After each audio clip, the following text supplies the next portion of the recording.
dear student, welcome in online classes of Buddha International School. Dear student, today we are going to start the new chapter of history, chapter number 7, that is Revolt of 1857. Revolt of 1857, my dear student, you know well that it was a kind of unrest of Indians against the Britishers. And obviously you have seen in last lecture also that the tribal revolts, Pahadia revolt, Munda revolt, these all revolt we have discussed already. Why the revolt is there? Why the different revolts were there? The reason behind is there only one, the policy of Britishers. You know, from the first chapter till now we have finished the 6th chapter, and today we are going to start the 7th. You have noticed one thing, that whatever the policies are there introduced by the Britishers, they are only one-sided policy where the Britishers want to earn the profit and they want to ruin and destroy our Indians.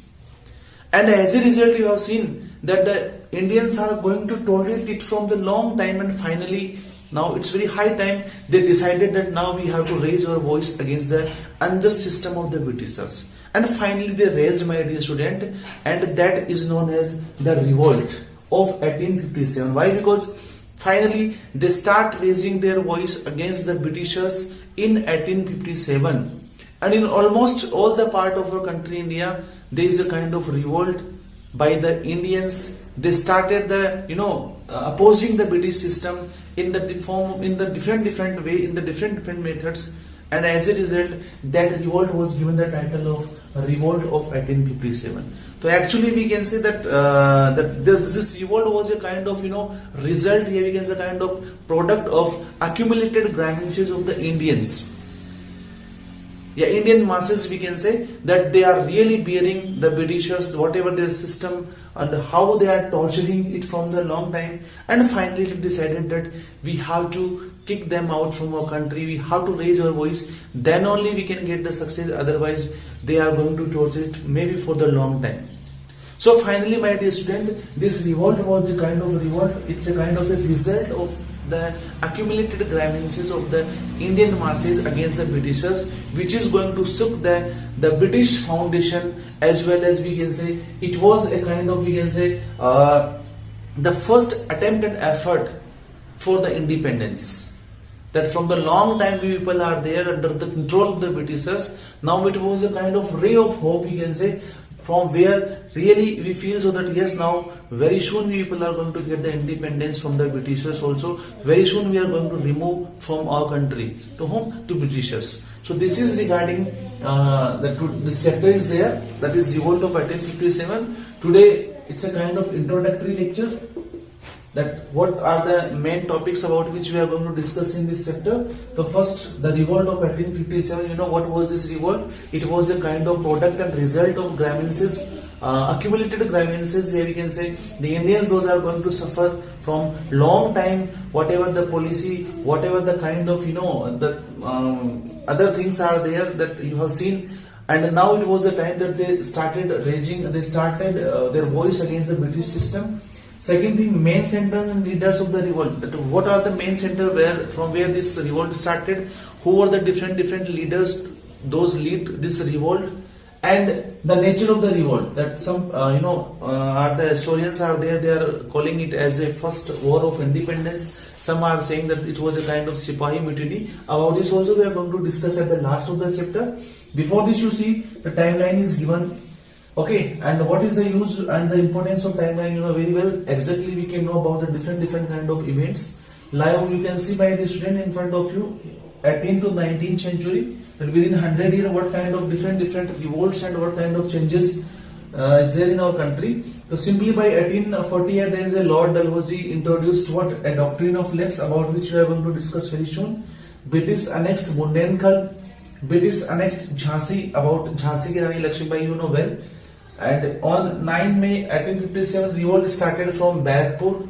Then the Great Revolt of 1857 started, and finally Queen Victoria proclamation was declared by 1858 that now there is no rule of British company, that the India will be directly under the control of British Parliament, and the British government will going to look after now the complete system of India. So somewhere it was really very good thing that the Indians were under the control of a private company. finally because of this revolt, revolt, we can say that now India is under the control. India was under the control of British Parliament, because till now no government is ruling. The Britishers are not going to rule on us at the time. Simply a private company which was running by a private merchants, they are ruling over our country. So simply, it was a good, we can say, a good result of because of this revolt of 1857, that finally by 1858 there is the end of the control of British company, and now there is the beginning of a new era where the British Parliament is having the control over Indians.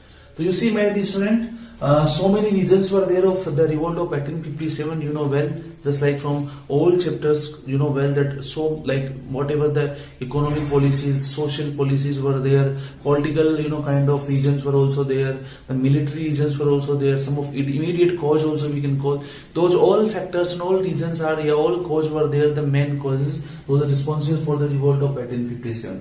Before this, we want to discuss here in the beginning. You have seen here that in 1848, my dear student, Lord Dalhousie introduced the doctrine of lapse. This comes under the political causes. Okay, the three main political causes were there of the revolt of 1857. Number one, this only, that is Lord Dalhousie introduced the doctrine of lapse. So what was the doctrine of lapse, my dear student? As per the doctrine of lapse, it was a kind of, we can say, funda of Lord Dalhousie, because he wanted to annex so many Indian territory into British East India Company. And for this, that without fighting any war, without killing, without expending money, he decided here, it was a kind of intention of Lord Dalhousie that without any war we should we are going to annex the Indian territories. So for this, it was a kind of new idea introduced by him that was known as the doctrine of lapse. So as per the doctrine of lapse, suppose if any ruler is not having his natural heir, suppose any son, we can say, he is not having any son, then after the death of that ruler, his complete dynasty or kingdom would be annexed by the British territories, by the Britishers. Simply we can say that is going to be annexed into British territories. So this kind of system was there, that was introduced by this Lord Dalhousie, that was known as a doctrine of lapse. I hope you understood. In 1848, Lord Dalhousie introduced doctrine of lapse. As per the doctrine of lapse, if any ruler is not having his natural heir, means that son should be that ruler only. They are not allowed to adopt also. Just like, for example, Jhansi Rani Lakshmibai is not having any son, and she want to adopt a child, but the Britishers said that you have no right to adopt any child, and finally Jhansi annexed into British territory. So as per the doctrine of lapse, that if they are not having any natural heir, then their kingdom would be annexed into British territories. Number one, they are not allowed to adopt any child, and finally by this, so many states of India, for example, Satara in 1848, Sambalpur in 1849, Udaipur of Rajasthan 1852, Nagpur 1854, Bundelkhand in 1849, Bhagat in 1850, and Jhansi in 1853. These all princely states of India are there. They annexed into the British territory by this doctrine of lapse. Means all the princes are there, all the rulers are of these states, but they are not having their own son, they are not having their own natural heir. And as per this system, well, that their kingdom, their state would be annexed into the British territories. So this was a kind of political cause, we can say, that was a kind of doctrine of lapse introduced by Lord Dalhousie in 1848. The next political cause was there, that was on account of misgovernance. They know well that yes, by this system, and the Manmohan system was introduced by them, same by the Lord Dalhousie only, that on account of misgovernance also some of the Indian states were annexed by the Britishers into their own territory. For example, Awadh. In 1856, my dear student, in Awadh the system was really going well. The Wajid Ali Shahi was the Nawab of Awadh. There was no misgovernance. The system of government was going really very smooth and very fine. But even the Britishers, they said that yes, in Awadh the ruler is not able to run the system properly. There is a kind of misgovernance system is going on. And finally, on account of misgovernance, the Wajid Ali Shah, the Nawab of Awadh, was removed by the Britishers. And finally, Awadh also annexed by the Britishers into their own territory. So on account of misgovernance also they are going to annex so many Indian states of India. Even there is no misgovernance system. System was going well, but they said that yes, somewhere that they are going to blame on the ruler of the particular state, that yes, you are not able to run the system properly, and now this area will be under the control of the Britishers only.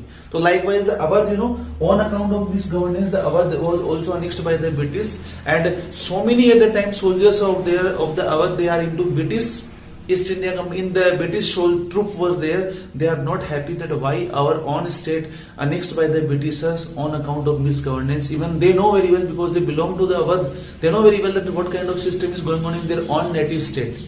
So they are not happy. Somewhere the result of this unhappiness you will see in this revolt of 1857.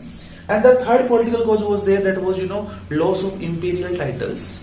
Very well, at that time, so many that the rulers are there, the princely, rulers are there, prince are there, they are having their own titles, just like the titles of Maharaja Dhiraj, title of Raja, King. Okay, so many like prince also, that we call them, one who belong from the royal house, they are known as a prince and princess.